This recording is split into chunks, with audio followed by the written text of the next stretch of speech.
กรีเนื้อกล่าวเราทุกคนชีพนี้เพื่อปกป้องพิทักษ์ชาติรักเอกราชศาสนา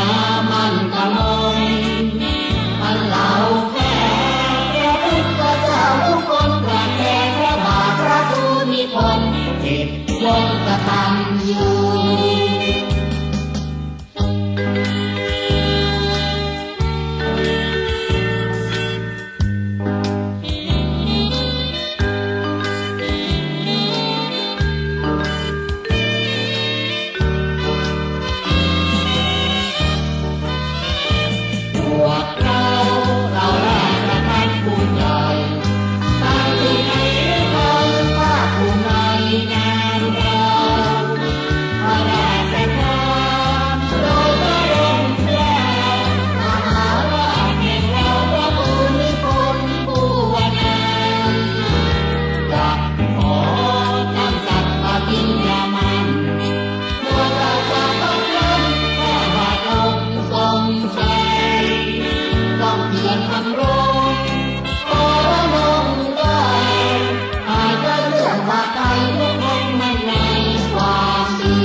ทั่วคน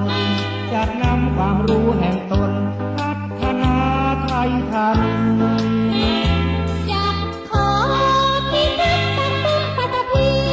ผู้แทนพระบิณฑจักรีเนื้อกล่าวเราทุกคนชีพนี้เพื่อปกป้องพิทักษ์ชาติรักเอกราชศาสนามั่นคงอันเหล่าข้า